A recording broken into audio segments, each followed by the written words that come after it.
최근 확산하고 있는 코로나 수치가 심상치 않습니다. 어제 700명대에 이어 오늘도 600명대를 넘어서면서 사회적 거리두기 현행 단계가 3주 더 연장됩니다.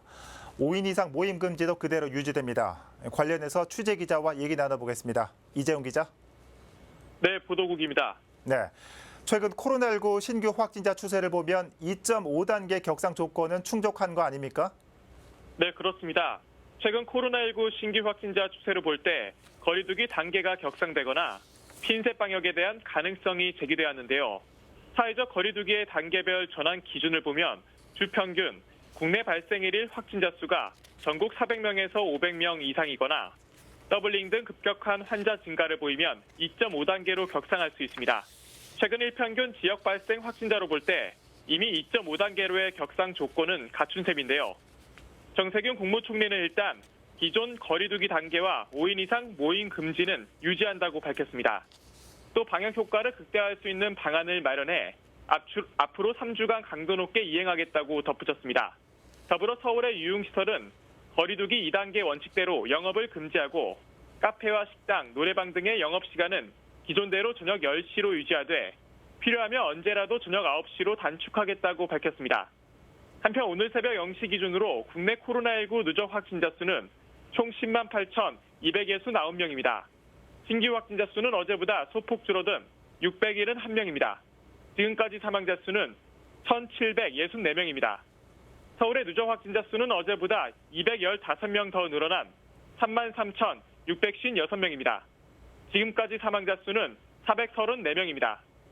코로나19 예방접종 후 이상 반응으로 의심돼 신고된 사례는 오늘 새벽 0시 기준으로 총 11,468건입니다. 어제보다 159건이 추가로 신고됐습니다. 2개 이상의 증상이 나타날 경우엔 중복 신고가 가능한데요. 전체 신고된 사례 가운데 근육통 등 일반 사례는 11,290건, 아나필락시스 의심 사례는 111건, 중증 의심 사례는 25건입니다. 사망 사례는 총 42건입니다. 네. 유럽의약품청에서 아스트라제네카 백신과 혈전의 연관성을 인정했지 않습니까? 국내 아스트라제네카 백신의 접종 재개는 언제쯤 결정됩니까?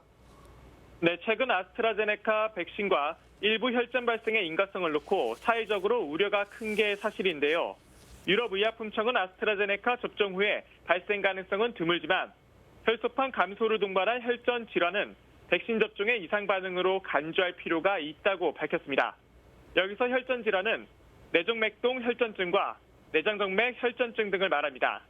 때문에 접종자와 의료인의 인지와 조기 발견, 신속 대처가 필요하다고 설명했습니다. 다만 아스트라제네카 백신의 접종을 지속할 필요는 있다고 밝혔습니다. 접종 이익이 위험을 상회한다는 이유에서입니다.